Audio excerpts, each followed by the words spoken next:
We are going to talk about guides today. So, what is a spirit guide?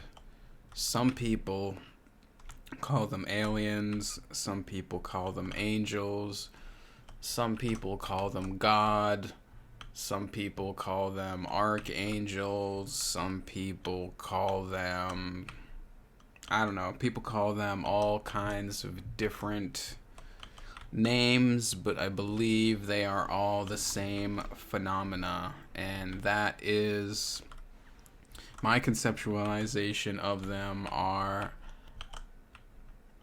higher dimensional beings with access to more dimensions and perceptions than we have access to, and they also have our best interests at heart. And my feeling is that it's almost like the relationship that you would have with a pet. Like when you have a dog, for example, it's like you're looking out for that dog, you're taking care of it, you're walking it, you're feeding it. When it needs to go to the vet, you take it to the vet. I think that's a very similar relationship that we have between ourselves and our guides. It's like you can't live your life for your dog, but you can kind of, try and keep it out of danger as best you can. And I kind of feel like that's what spirit guides do. And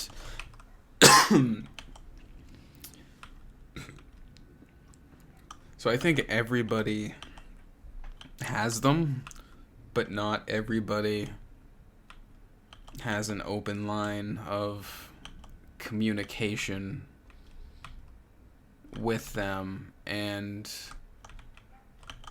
my line of communication with my guides is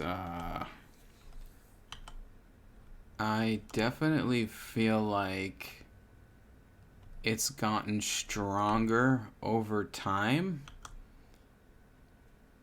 I've been working on so much all at once that I'm not sure exactly what is strengthening that connection and allowing me to perceive communication with them on occasion. I mean, it's not like open communication. It's sometimes I can ask a question and I'll get an answer back, but it's not like,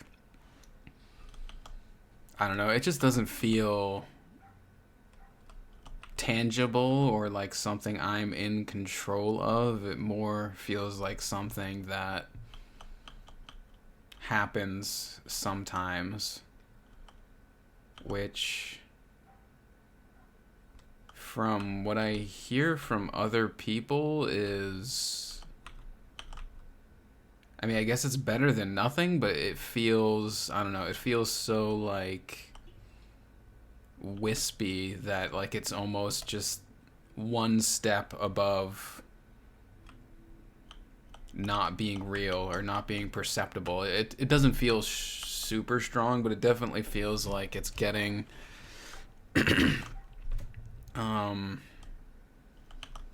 cleaner and stronger over time. But I know when you talk about stuff like this, people have a tendency to compare. Like spiritual jealousy is something that I have definitely experienced many times, hearing about people having actual conversations with their guides or seeing aliens or being able to perceive auras or spirits, or like just people have all this crazy shit, being able to remember their past lives. And I'm just like, shit, it's so tempting to like look at these people and compare ourselves to them and then be jealous of it. And I just kind of want to prevent people from projecting that onto me, because I don't even feel like this thing is like strong, but it's definitely something that I've experienced and I trust it. Like it's, I don't know, it's like this weird, vague thing that doesn't feel real in the sense that, you know, this mouse feels real, or this desk feels real, or this frozen coffee feels real. Like, these things are undeniably real. Like, if you were here right now, I could show you this coffee and you would not be able to deny its existence. But my connection to my guides would be very easy to deny. You could just say, well, prove it to me, and just be like, well, it's not exactly how it works. So it's not something that I could objectively prove to somebody else, but it's something that I guess it's just something that I feel. Like, I feel the connection, and I feel and experience the communications, and I just trust that, and the communications continue to come in. And I think the connection is extra dimensional. Like, it happens at like, the level of connection is something that's beyond the perception of our traditional 3D reality. But I think it's something that more people are coming online to and being able to perceive. I think, I'm pretty sure. I don't know what other people's experience is, but I'm definitely experiencing friends of mine that are going through, you know, awakenings and perceptual expansion. Like, I've had lots of conversations with people where they're experiencing being able to perceive things and levels of reality that they've never been able to perceive before, and I definitely feel that. So I think that's something that, like, is happening to Earth collectively, and I think maybe this experience of having a tangible connection with our guides is something that will become more popular as we go into the future. And I'm saying that with a question mark because I don't actually know, but it's just something that I've observed that seems to be happening. I just put very little faith in trying to nail this reality down anymore. I mean, kind of the way I feel about it is I know my reality, and then other people have their realities, and I kind of feel like our realities kind of all coexist and sit on top of each other, but that we're not in, like, the same objective reality. I don't think there is such a thing as objective reality. I think we all create our own reality through the frame that we view it from. And, you know, I was just having a conversation with somebody last night who's just, you know, depressed and fucked up, and, you know, that's their frame, so that's what they see the world through. But I kind of feel like I'm just fresh now coming out of depression, and my frame is now different. Like, I see possibilities, I see potential, I feel energy. I don't see energy. Yeah, it's more like a feeling for me. Some people see auras and shit, but I don't perceive it that way. I don't think. I don't even know. It's hard to pin all this shit down, but I think two different people can be experiencing two different objective realities, and I don't know. I'm content to let people, you know, have their own experience, and people having different experiences for me is kind of I feel like that's interesting to be able to like compare and contrast my reality to other people's realities. And I don't know, I feel like there's a lot of people out there that feel the need to get others to validate their reality. I think this is something especially true in like the LGBTQ thing. Like they feel like they need to have their experience of reality validated by others, which I really don't think is healthy. Like if you don't trust your experience of reality, nobody can give you validation of your reality. Like the only place that can come from is yourself. So I think that's something bad that like the whole super pro LGBTQ narrative does. Like they try and it's like they're taking trans people's power away by advocating for them so hard, by validating their view. Like, I don't think somebody who's trans is ever fully gonna accept themselves until they accept that their reality is theirs and that it doesn't need to be validated by other people, because you're never gonna get everybody to accept you for what you are and to accept your experience. Like, it's just not going to happen. So if that's what you need to feel valid, you're never going to feel valid, because this reality is something that you have to trust your own experience. And if you can't trust that, then it's going to be a tough road.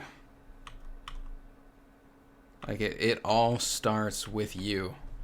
And once you accept your reality, you don't need other people to agree with you to validate it. And one of the cool things about that is other people's reality that doesn't agree with yours at all becomes interesting. It's not like when somebody, I was talking to my friend last night about, I was telling him that I feel I've chosen everything that's happened in my life, my childhood, my parents, the time I was born, all of it. And he said that was crazy.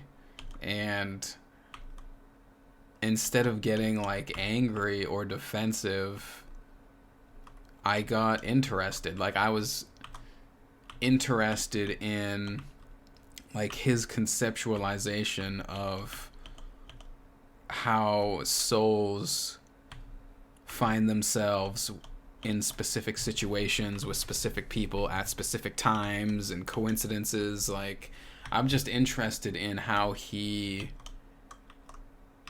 conceptualizes a universe with all this, infinite strangeness and coincidence. And unfortunately for me, he didn't have an answer. He just thought that my conceptualization was crazy. But when somebody disagrees with us, I just feel it gives us an opportunity to see reality from a different perspective. And I kind of feel like that's why we my belief is essentially in unity, that everything is God experiencing itself, so we're all essentially the same thing. And I think the reason why the spirit of God differentiates itself into, souls or different spirits or individuals is specifically so that we can compare and contrast to each other. And I don't know, I just think our differences are what makes us interesting. And once we learn to not be defensive with our experience of reality, and we become interested in each other's differences and being able to compare and contrast against each other, I think it just makes our experience of reality richer. I mean, I've always had an interest in communicating with people that have different like beliefs and different views. I've always found that useful, but I haven't really been able to put into words why until recently. Like now I feel like I have a much better understanding of why I have that, or why I'm drawn to, different people or people that believe different things, or why I enjoy hearing people explain their views of something that they feel differently from me about. Like that was one of the things that always pissed me off about politics is I've always been interested in the politics of the other side and like discussing topics and like being the bridge between, Republicans and Democrats, or, atheists and Christians. Like I've just been interested in being the connective tissue between these communities, but especially with politics now, it's just you just get accused of being on, oh, you're a shill for this side or you're a shill for that side. But it's just like I just actually just want to know what you think and how you arrived at this viewpoint. But I think it'll be a much more interesting reality when people can communicate where their what would you say, like where their beliefs or where their convictions come from. Maybe, being able to express yourself is a talent that not everybody has developed yet, but I think once people can kind of get over their emotional attachment to needing to feel validated by other people, and they can just like communicate where their feelings come from, it'll be interesting. Like we'll be able to compare and contrast our experiences in ways that hasn't really been possible with how divisive everything has been, up until now. And maybe some people aren't ready for that shit yet. I know my personal experience with this reality is that I'm like 5 to 10 years ahead of the general mass of people. I was into competitive video games, a nice fucking 10 years before all the money came in, so I'm used to being a little bit too soon to the party, so maybe I'm just the tip of the spear, and if you're listening to this, you are probably also the tip of the spear, and maybe, we've got 10 years to travel through the air before we get to a majority of the people, but I feel like that's the direction that we're moving, and that's kind of, the destiny of mankind is to be more impartial, to be more in touch with our feelings, but also impartial to them. Because I think, like, if you're impartial to the way that you feel, because it's just, the way that you feel, and you don't need to validate it, then I think that's I don't know, I'm still figuring it out, but I think for me right now, as I record this at the level of development that I currently experience, that's what feels right to me, but definitely have experienced change in my feelings, especially over the last 6 months, so shit can change, and it can change pretty fast, so I don't feel married to any of these ideas. It's just, just spitballing the possibilities of reality. So to bring it back to spirit guides, it's an intangible thing that I just feel, and it feels right, and I just get information that is super relevant to what the thing that I'm working on. I can't remember if I've talked about this before, but I think I have. I've talked about my relationship to schools. I feel that I was betrayed by the modern schooling institution, and I just have this deeply. I have a wound against the way schools are set up in the West, in America specifically, because they fucked me over and did not help me to realize my potential. But a part of me feels now like nobody owes me a realization of my potential. That's on me. But I do kind of feel like if we're going to have an institution that teaches people, they should, part of their responsibility should be to help people reach their potential. So I do think it's kind of valid to be, peeved by that system that's not helping people to realize their potential, when that's essentially what learning is. So one of the things that I meditate about a lot is what the future of learning is going to be. And one of the things that my guides told me when I was thinking about this was they showed me it was like what's that fucking artist's name?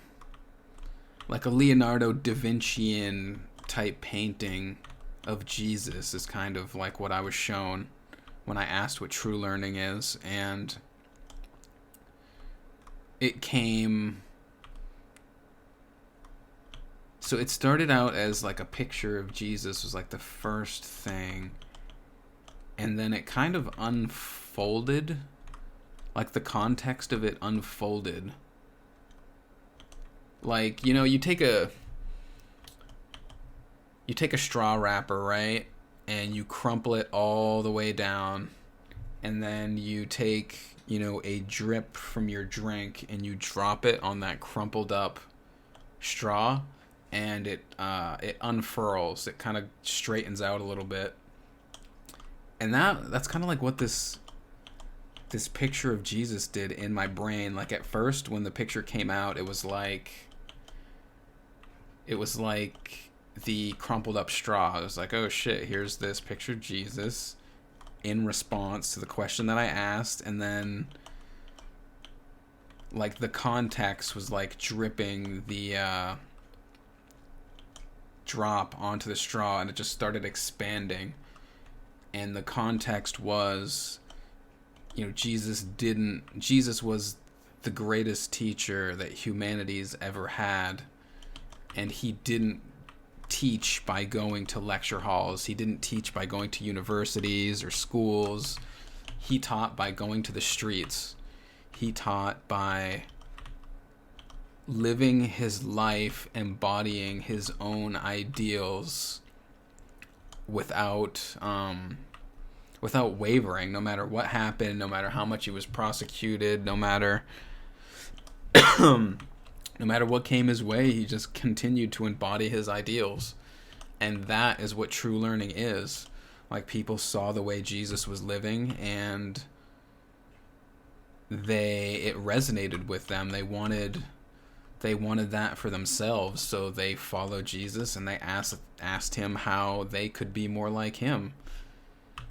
And that is what true learning is. Like, true learning happens in a person's heart when they see somebody with something that they want. But not like something that they want, like you see your neighbor shows up in a new sports car, or they get a new addition to their house, or your friend gets a job where they're making so-and-so amount of money that makes you feel jealous. Like, not that kind of want. Like, more of like a want, like an aspirational type want. Like, that's what true learning is. When you see somebody living their life in such a way that your heart says it wants that too.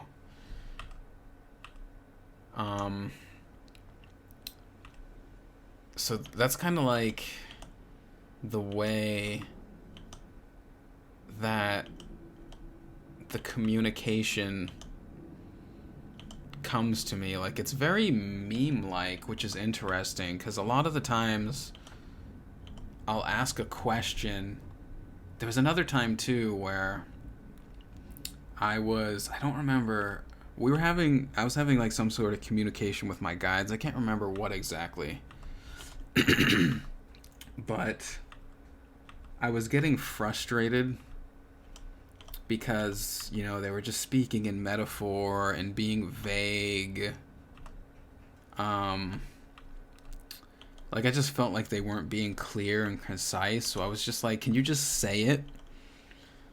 Like, that was kind of, I don't even know if they understand language, but the feeling that I was conveying was, just say what the fuck you're trying to say. Like, enough with this, playing footsie with the idea. Just just tell me what you mean. And the response was, it's kind of funny. They showed me a picture of it was like a light brown cartoon dog barking.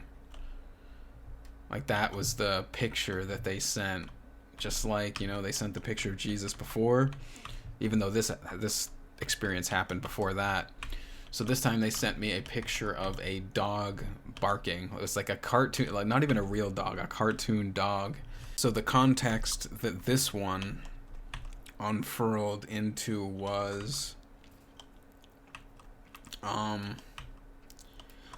they were comparing like the spoken English language that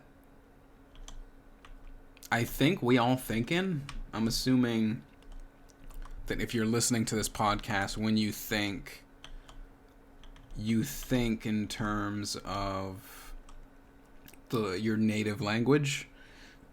Like, when I think, I need to go to the bathroom, I think I have to take a piss.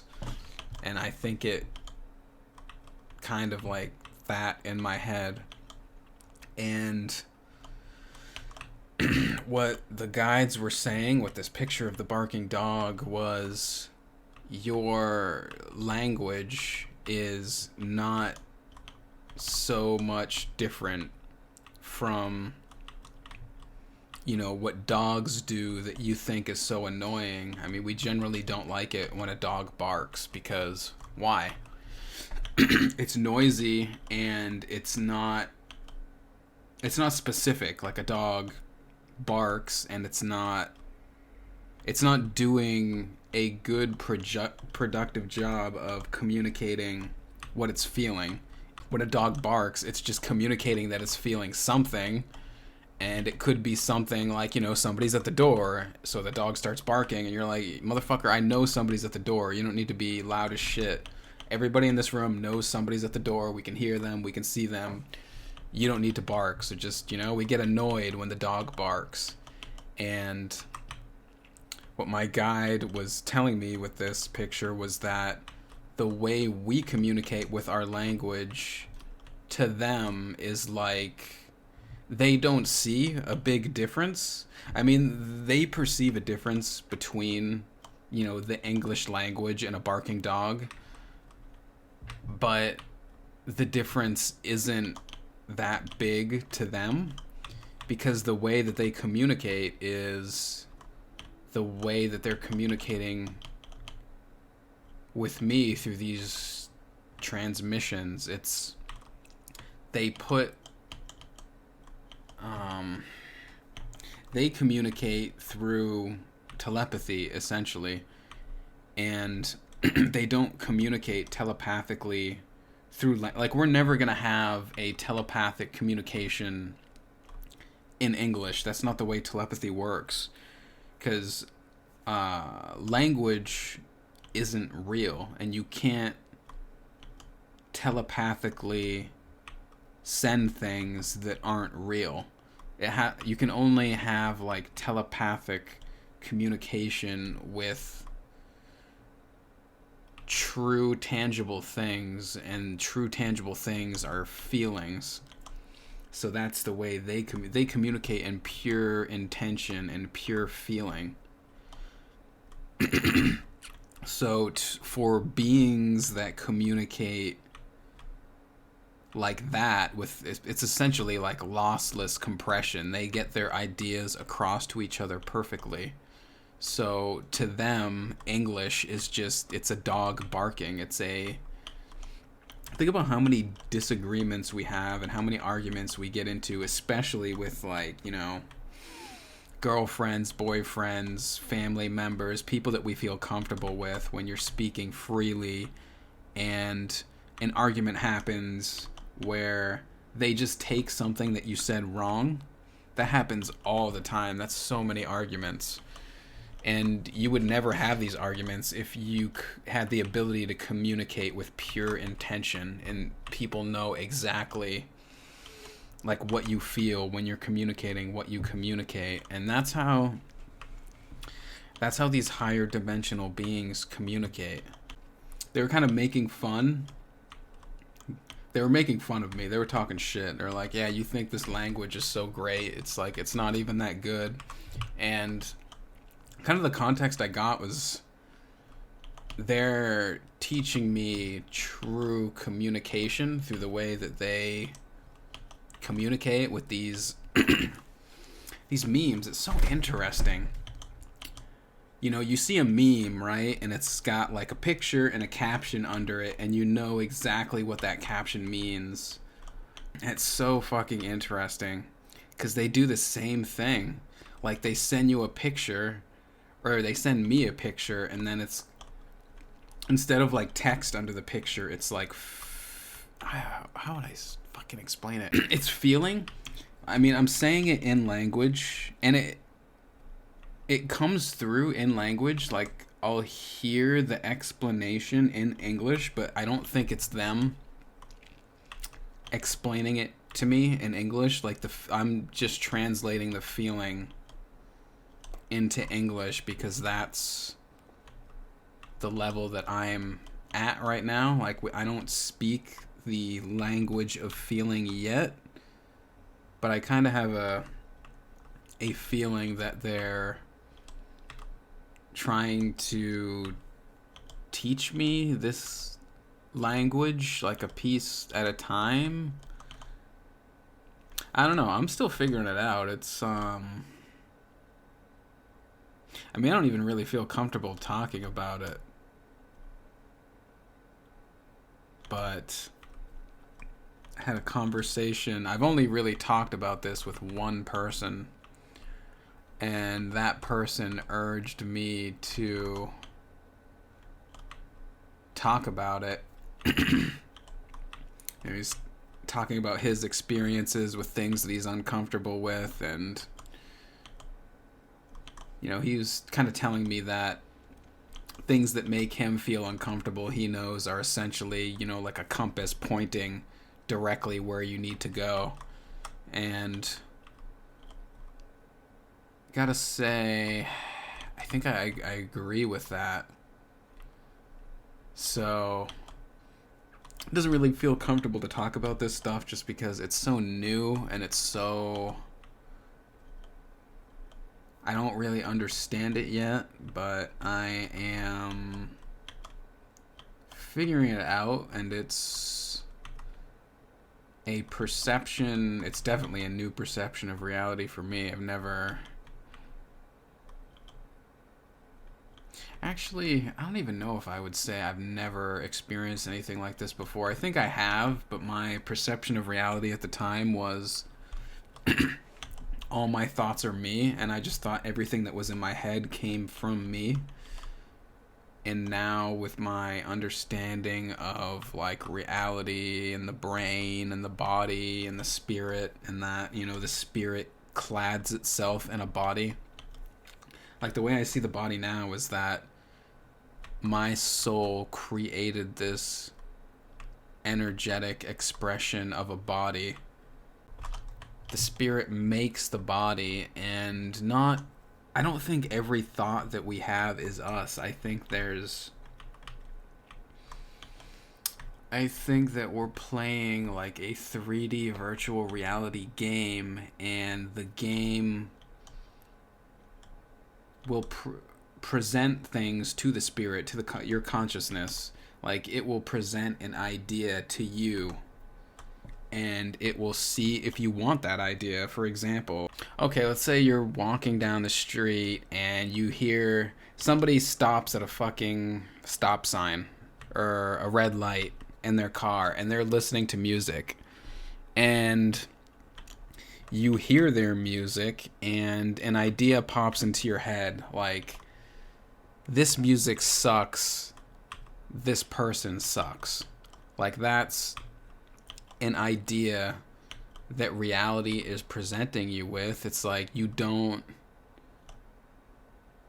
and you have the choice. Like, do you like this idea? Do you like thinking that somebody sucks because the music that they listen to? And it's up to you to say, yeah, you know what, fuck this person. They're listening to I don't know, a song about how great it is to be a Nazi. So yeah, maybe you're like, yeah, fuck this person. Or maybe they're listening to a song about love and you're like, oh, this is awesome, I love songs. But you get presented with these ideas that, you know, the 3D reality brings to your consciousness, and your consciousness chooses what it likes, what it doesn't like, and that's how I perceive the game to be played. Like, I don't identify with every single thought that I have anymore. I do think there's thoughts that are mine, or I guess as close to mine as a thing can get. So the cool thing about not identifying with every thought you have, it is great for those of us, well, I don't identify with this anymore, but I definitely used to be stuck in a negative mindset. Like, I was super depressed, apparently. I didn't even realize it. I was just depressed for so long that I just thought this is what life is like, is just to have a negative frame on everything. So when you see your thoughts as all being you, and you see your reality as something that's happening to you, like, for example, let's say, okay, you know, we'll just use, you know, the glass is half full, the glass is half empty. Like, when you know that there's two kinds of people in the world, people that see the glass is half full, people that see the glass is half empty, and you're a depressed person who sees the glass as half empty, and like, that's just how you see it, then you're liable to think, well, I have the idea that the glass is half empty, so I guess I'm just a piece of shit. I'm just one of these, you know, pessimistic motherfuckers who's just everything sucks, so I guess shit just sucks. And you're not somebody who just sees the glass as half empty. This 3D reality presented you with the idea, like, hey, this glass is half full, this glass is half empty, and you just happen to grab and identify with the glass is half empty. But you could just as easily identify with the glass is half full. I mean, I've literally experienced the flip for myself in really just, like, I don't know, the last month.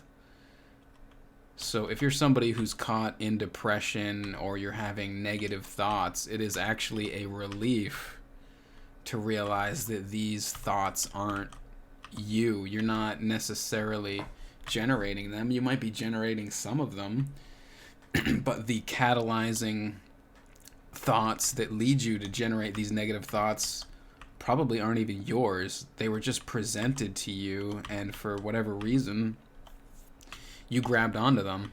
And if you're somebody who's caught in depression and you identified with these negative thoughts, I wouldn't, like, blame yourself for it, because I think we all come here for a reason, for an experience, and it could very well be that you just needed the experience of being depressed, so you chose to identify with these thoughts so that you could experience depression. I mean, I know for myself, going through that long depressive period. I mean, I definitely don't want to go back to that, but it definitely was a time in my life where I learned and grew a lot. One of the things that my guides told me recently was you can't truly make a choice until you feel both sides of the choice. And so interesting. So you can't really choose to be a happy person or a depressed person until you truly have felt depression and you've truly felt happiness. And then you can make that choice. That was something really interesting they just told me recently, actually. I think that was like a few days ago. That is something I'm still unpacking that. I really like that though.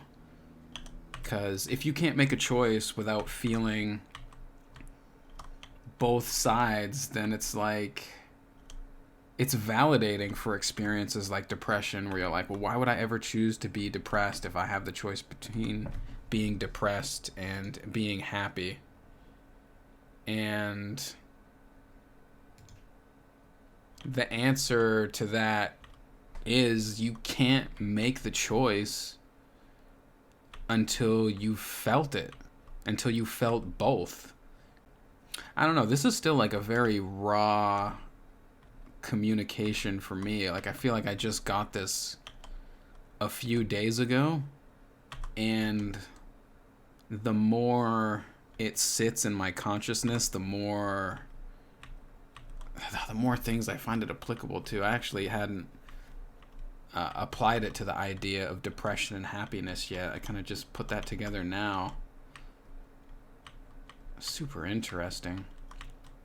This is the only kind of shit that I ever want to think about. I just love thinking about this stuff and getting these ideas that just, like the idea that you have to experience both sides of a question before you can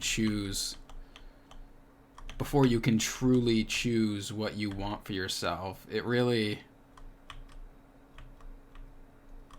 just validates a lot of experiences that would otherwise just feel like a waste. Like I went through that horrible poker downswing, and how could I make the choice between lack and abundance unless I truly experienced lack and I truly experienced what it feels like to feel like I don't have enough or I'm not good enough. Like I can't choose that I feel good enough until I'm put in a situation where I don't feel good enough, and then I know what that feeling feels like inside myself.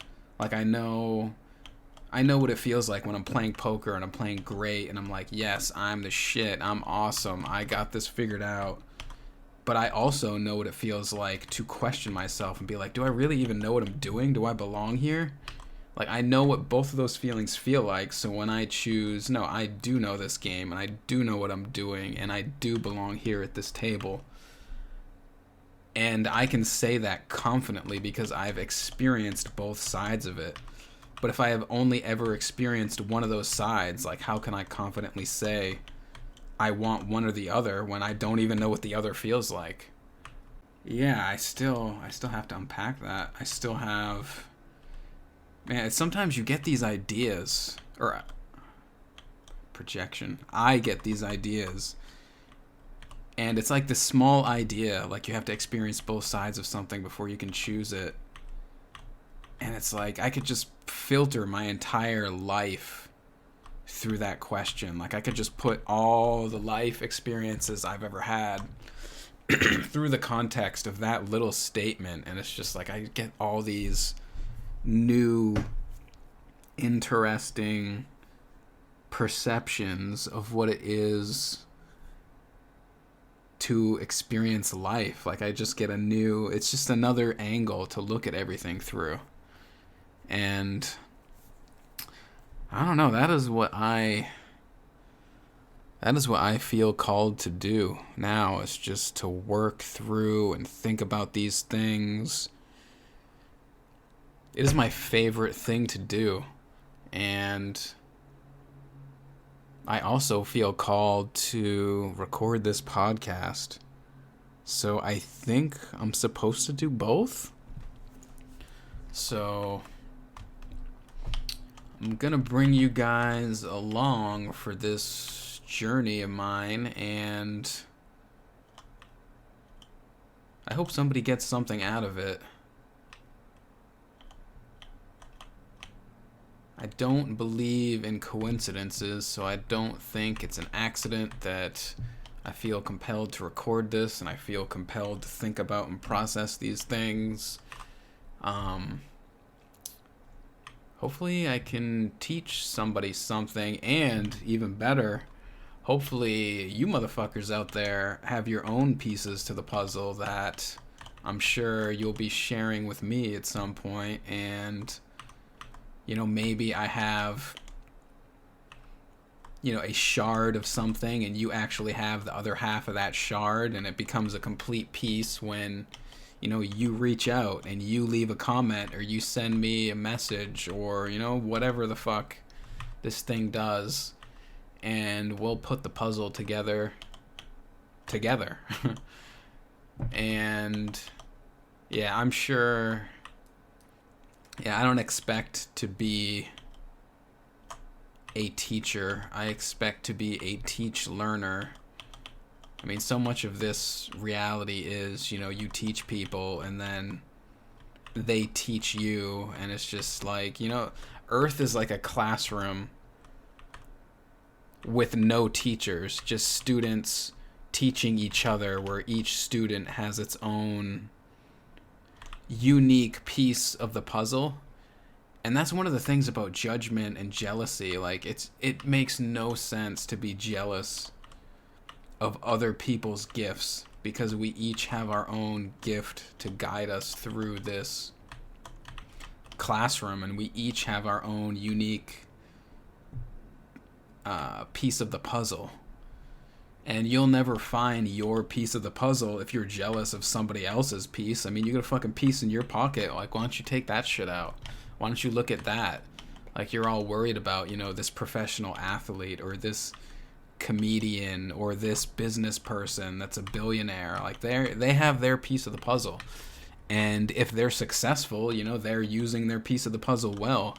And if you're unsuccessful, it's because you got this piece of the puzzle in your pocket that you refuse to look at because you're so enamored with somebody else's piece. So just, you gotta be and accept yourself and try and figure out what your piece is. And fuck, dude, you gotta share your piece.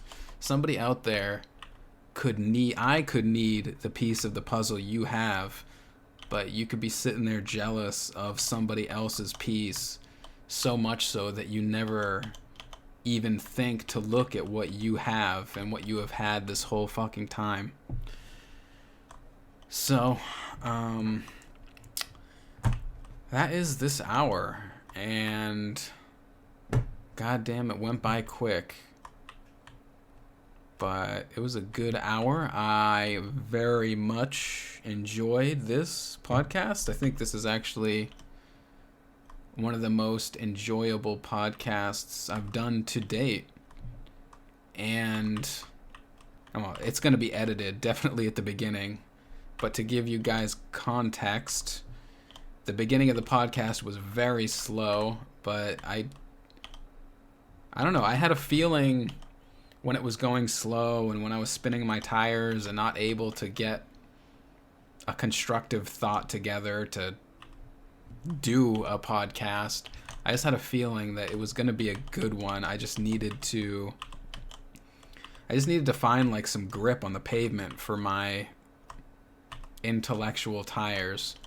But I think for the first like 5 minutes I was really just spinning, trying to find something, and then I just took a deep breath, had a few sips of this strong ass coffee, and just tried to feel like what I was interested in the moment, and then just, started talking about that.